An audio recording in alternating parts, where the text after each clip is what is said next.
This is Makanda, Illinois, a small farming community on the fringe of the Illinois Ozarks. It's a serene place, far from the race and pace of the big city. Big cities like Washington, D.C. And the people here are much like you'll find in other small communities in Illinois. Paul Simon's roots are in small-town Illinois. He published a weekly newspaper early in his career, and his newspaper business grew into a chain of papers. Paul Simon's political career grew until he became a United States Senator. But Makanda is where Paul and Jean Simon call home, and it's here where they come to unwind and find solitude from the rigors of high-powered government life. Paul Simon doesn't get to spend much time here these days, but when he does, he uses that time to do what he likes to do best, write and reflect on the governmental process and his role in directing the course of Illinois' future. In the next half hour, we'll be taking a closer look at Paul Simon, who he is, how he thinks, and what he's doing to carry out the mandate of voters who elected him as one of 2 Democratic United States Senators from Illinois. Paul Simon is no stranger to Washington, although a high-rise apartment complex is a far cry from a ranch house in Makanda. Simon spent 10 years in the House of Representatives as the People's Choice from Southern Illinois' 22nd District. He says his influence and reputation have carried over into his new role. Senator Simon says Illinois is really a microcosm of the nation, and that by concentrating on those larger issues that affect the entire country, he can better serve Illinois. We are urban, we are rural, we're suburban. We're north, we're south. We're white, we're black, we're Hispanic. You name what the nation has, and we have it in Illinois. It is a great place to serve for that reason.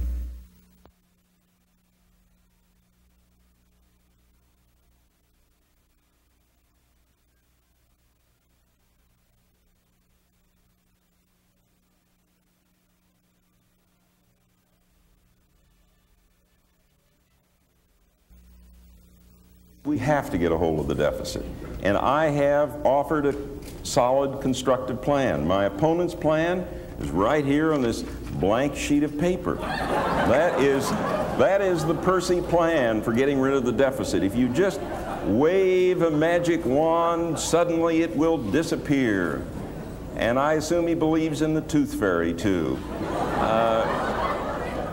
The reality is we have to get a hold of this thing.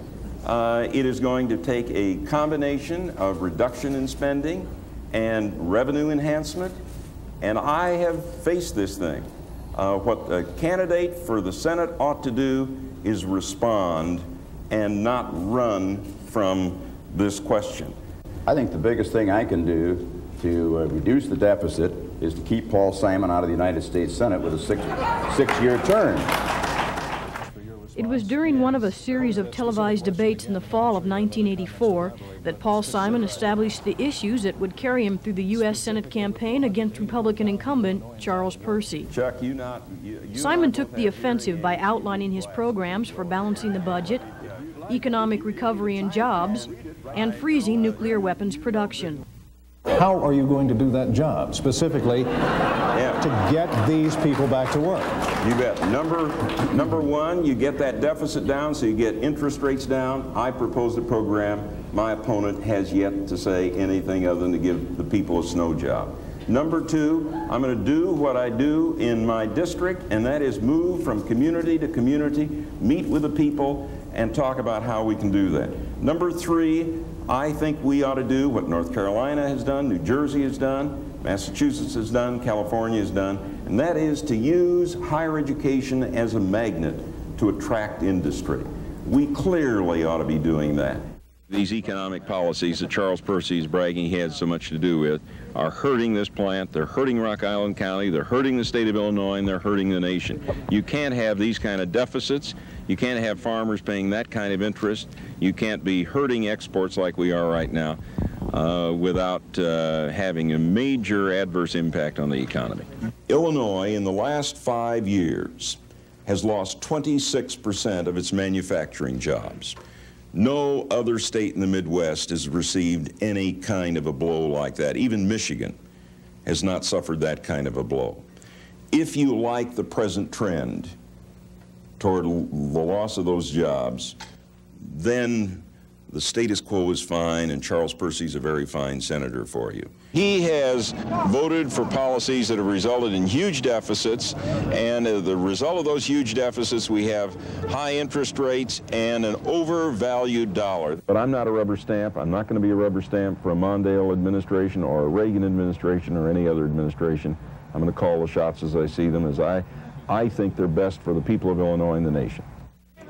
Hi. Good to see you guys. It was a vigorous and expensive race and a photo finish.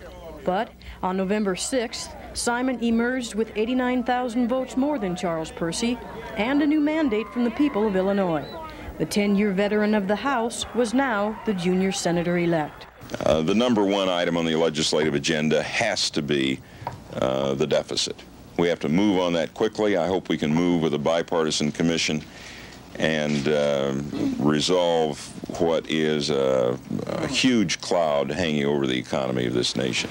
The move from the House to the Senate was not an easy one for Simon and his staff.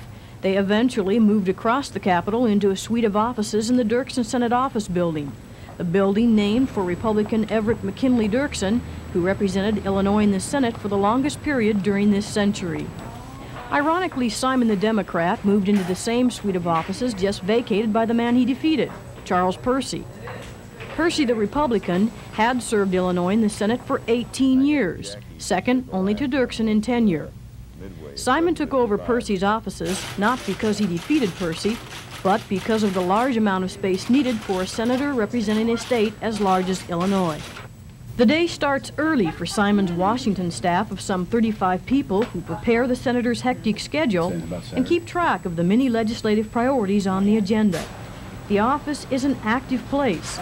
Staff members sort through stacks of more than 1,000 pieces of mail pouring in 3 times daily, research and draft legislative proposals forming the basis for Simon's positions on the various issues he faces. It's a good time to be here with greet visitors from Illinois and virtually all over the world, prepare news releases and deal with the senator's public image and public relation efforts, and generally advise, counsel, and inform Simon on the many legislative activities competing for his attention. The staff prepares me in 2 ways. One is they find out what's going to happen that day. The staff also prepares my schedule. Obviously, I cannot see everyone who wants to see me. I can't answer every telephone call that comes to me. They make judgment calls on whom I should see and whom I should not see. And one of the reasons you have a staff is so that they can meet with a variety. An example, a group of young farmers were here yesterday. One of my staff people met with them to hear what their problems are, their recommendations. I went and just said hello to them, just very briefly. I will get a report, a memorandum from my staff members saying, here's what their recommendations are. Simon likes to start his day with a swim in his apartment complex pool, no matter how tight the schedule or no matter how late he worked the night before. Simon says the regular exercise invigorates him for the busy day ahead. A typical day includes a number of important yet unrelated activities sandwiched in between committee hearings, caucuses, and Senate floor sessions. On this day, International Harvester Chairman Donald Lennox stopped by to brief Senator Simon on the company's reorganization and its prospects for the future following the sale of Harvester's Farm Implement Division. What's happening on the Wisconsin steel front? Is anything... The schedule also included an appearance at a hearing on TV violence conducted by the National Council of Churches. That can be helpful to the nation. Simon appeared in support of a bill he is proposing requiring warning labels on some television programs containing what might be considered violent and obscene material. Common sense tells you if you see repeated acts of violence on your television screen, you accommodate your life a little more to that violence. Lunch for Senator Simon may include appearances at 2 or 3 different functions. Later in the afternoon, he joined some House members at a news conference concerning repression of civil rights in Romania. Simon was there to talk about attempts to secure the release of a Romanian jailed for his religious beliefs. We'd like to see him free. We'd like to see him have the ability to emigrate. And What the government of Romania has to understand is that public opinion is very powerful in the United States. The man's brother lives in Chicago and asked Illinois Senators Dixon and Simon for help. Paul Simon's reputation is growing on Capitol Hill, and he's increasingly in demand for interviews and appearances. His schedule may include a trip across town for television taping, such as this U.S. Chamber of Commerce program, It's Your Business. The theme of the program was, What's Ahead for the Democratic Party? I think the Democratic Party continues to be the party of middle-class America, and also a party that continues to fight for the more disadvantaged in our society. Back in the office, Senator Simon may greet more visitors, such as Joey Turek and his family from Petersburg, Illinois. Joey is the Central Illinois Spelling Bee champion, and the Tureks were in Washington for Joey's participation in the national competition. And when the Senate is not involved in a late-night session, Senator Simon may be scheduled to appear at various dinners and receptions. On this night, it was a reception at the Democratic National Headquarters honoring Illinois Representative Richard Durbin. Demands for your time and presence tug at you from several directions at once. How do you do it? The answer is I don't. And you can't be everywhere at once, and you simply have to make choices. Every day I'm working on at least 6, 8, 10 different topics. It's part of the game. But I can't be everywhere, and you simply have to make judgment calls. You hope you make them right most of the time. It is in committee where Simon spends a great deal of his time. Simon serves on the important Judiciary Committee, which on this day was hearing the controversial nomination of William Bradford Reynolds as Associate Attorney General. Simon questioned the nomination because of what he called Reynolds' skewed vision of civil rights law. Is it the function, or should it be the primary function of government to protect the rich and the powerful and the dominant? Or should it be the function of government to stand up for people who need a message of hope? Because we're going to send a message. You happen to be the instrument of that message, Mr. Reynolds.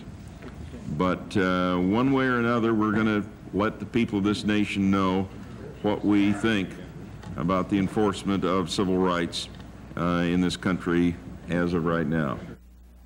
Reynolds' nomination was ultimately rejected. Senator Simon serves on 3 Senate committees and 6 subcommittees. He is actively involved in all of them, and it is in committee where Simon's priorities take shape and begin to work their way through the legislative process. It's not easy for Simon to find the time to work on his own legislative priorities. Issues he talked about in the campaign, such as balancing the budget, economic recovery, and slowing down the arms race, often have to take a back seat to a daily agenda that finds the senator literally attending 2 committee sessions at the same time. Add to that the time consumed meeting with lobbyists and fellow members of Congress seeking his support for their own legislation, and dealing with his many constituents who suggest their own legislative proposals, Simon finds himself working within a system in which the wheels turn slowly. So somebody asked me earlier today, why are you coming around at 6 years before you're running for re-election? Well, my reason for being here is that I think as a United States Senator, you shouldn't just be sitting in Washington listening to the big lobbyists. You ought to be in Heron and Golconda and Harrisburg and places in Illinois where you're listening to what people believe and think and what their interests are. Simon encourages input from his constituents by holding town meetings throughout the state every other weekend during the legislative session. By the end of his first year in office, Simon made good on a campaign promise to visit every county in Illinois to hear from the state's residents firsthand. Senator Simon, I would like to know why they don't do something about this high cost of living. All these poor people, the old and the unemployed, and all people like that, what are they going to do if things keep on? We need for you to push for farm ownership guaranteed funds that will restructure debt. We need that desperately. Hey, there's people out here going down the drink in the farming situation, and you must know that. And this is affecting me also.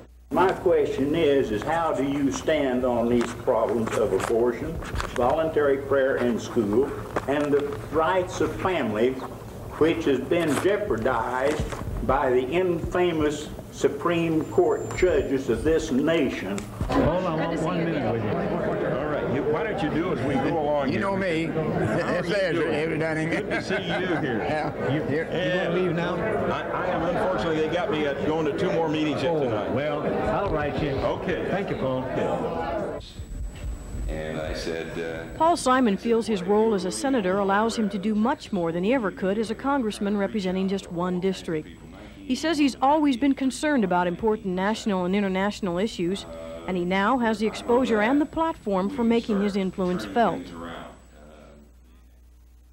During his first year in office, Senator Simon pushed for passage on one of his major goals, breaking down the federal deficit. Simon's balanced budget proposal specifically calls for a minimum tax hike for large corporations and the closing of tax loopholes to raise revenue, in addition to limiting defense spending growth to 3%. Right now, interest is the number 3 expenditure behind Social Security and defense. By the end of this decade, it will be the number 1. And it is squeezing out our ability to respond to other needs in our society, and we're creating major long-range problems. We have become a debtor nation this year for the first time since 1914. Sometime this year we'll pass Brazil being the number 1 debtor nation in the world. We're building a house of cards. It's going to collapse on us one of these days, and the sooner we get a hold of it, the better. Senator Simon also made headway with his efforts to promote economic recovery and create jobs, another campaign promise and legislative priority. Simon formed an economic development task force to work on attracting new growth industries to Illinois. Simon is also seeking fair and balanced foreign trade agreements and is drafting legislation to create a work project welfare program. We ought to be taking people who want to be working, who are on welfare, unemployment compensation. Why not have them plant 200 million trees? Why not have them help in daycare centers or repairing sidewalks, or taking people who know how to read and write and have them help the 23 million adult Americans who don't know how to read and write?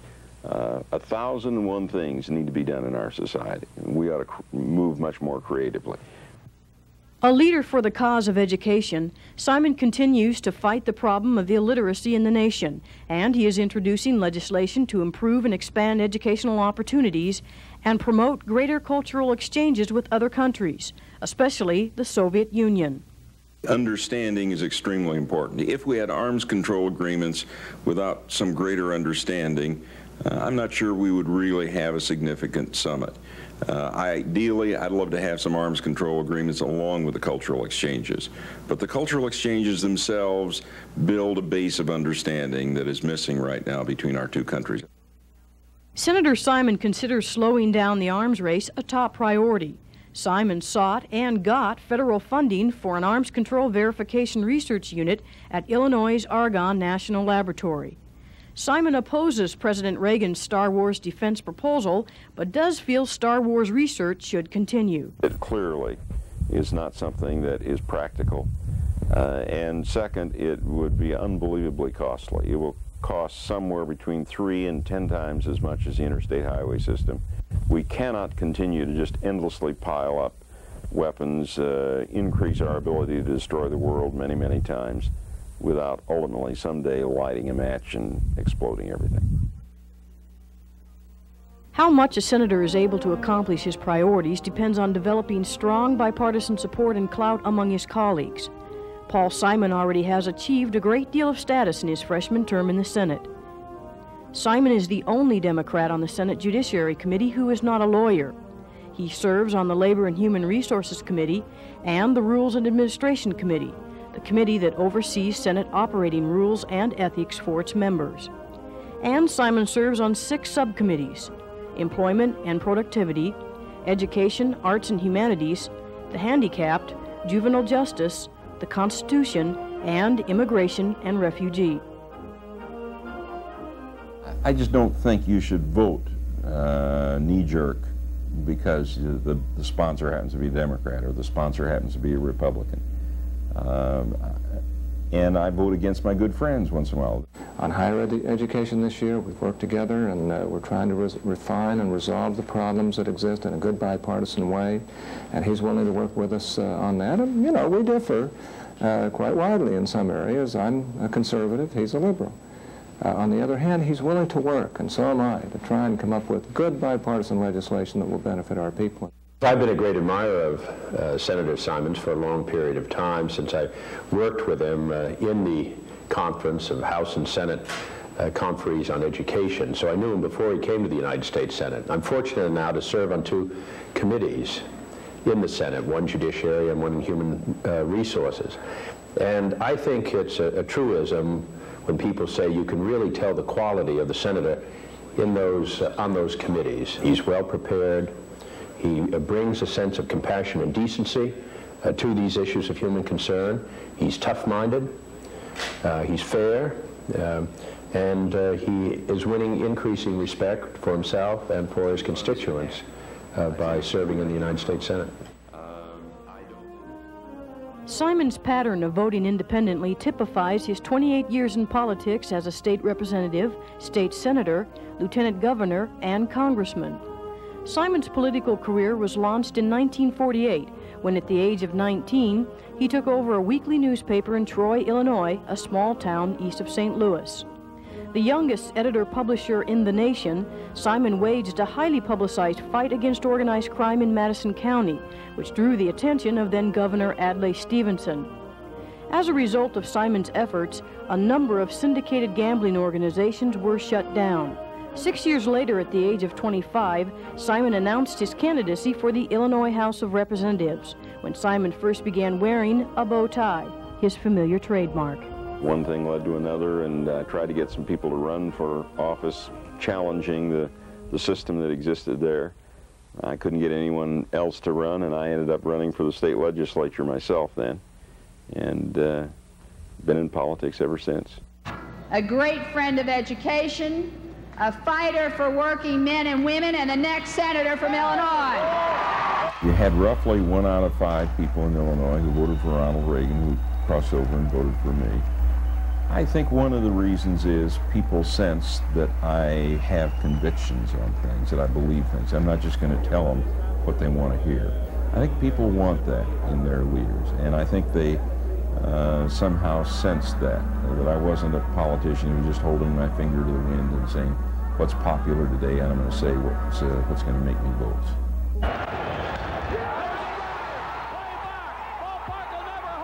The Simon campaign for the Senate was grueling and costly. Somewhere around $5 million was spent to gain voter support, and that campaign debt must be paid. So another obligation of the office holders to attend and greet contributors at fundraising receptions, like this one at the home of Mr. and Mrs. H.D. Allen in DuQuoin. Guests paid $50 a ticket to greet Simon and his wife Jean. For Simon supporters, it was one of the social highlights of the DuQuoin State Fair season.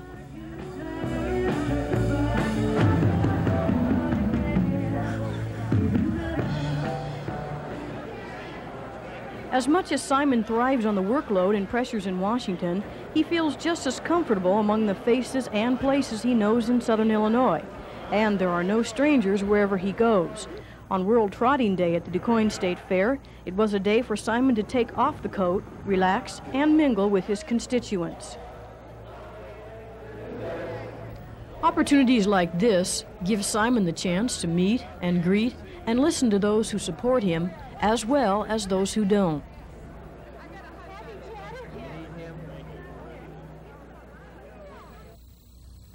When the Senate isn't in session and Paul Simon isn't hopscotching the state, he comes here, to a rustic home on 12 acres nestled in the hills near Makanda. The Simons built this house in 1981. It's their only permanent residence in Illinois, and Simon says it's a great place to unwind from the rigors of public life. You can get away from the pressures. One of the realities is, as a United States Senator, when you're representing 12 million people, there are a host of problems, a host of pressures, a host of conflicts, and I enjoy it. but you also once in a while need to get away from it all. And this is a good place to get away from it all. But even when Simon does come home, it's not all play and no work. He spends a great deal of time keeping in touch with his staff on the various issues he must deal with. There's a lot of dictation, keeping up with correspondence that demands a senator's attention. And there's writing. Simon turns out a weekly update and viewpoint column that is published by newspapers around the state. Paul Simon is the author of 9 books, and he has contributed regularly to national publications. He's a Lincoln scholar, and his latest book, The Glass House, describes politics and morality in Washington. The reason I use the phrase the glass house is that we live in a glass house, those of us in public office. And in that glass house, we have to make decisions that the public can observe. And those decisions are sometimes more complicated than the public imagines. And the moral decisions are more complicated. And that's really what the book said, and tried to say anyway. What is your dream for a better Illinois and for the nation you would like to build? Well, I would like to build an Illinois where we have a lot more jobs, and that's true for the nation too, and I guess you can't separate it in that way, but Illinois has lost more jobs in the last 10 years than any state other than Pennsylvania. We have to turn it around, and I'm going to be devoting a lot of time, and I am devoting a lot of time to that. I think the next great step forward this nation is going to take is to guarantee a job opportunity to every American. And when we do that, we're going to be ahead. We're going to reduce crime. We're going to, we're simply going to be a much better society in every way once we take that step. But beyond that, there are other things that that we ought to be looking at nationally, and that one of those things nationally is to see that we move toward greater understanding between nations and move away from the arms race. If I do everything else for the people of Illinois and the people of the nation, but don't do something to slow down this arms race, I will not have served the people of Illinois and the nation well.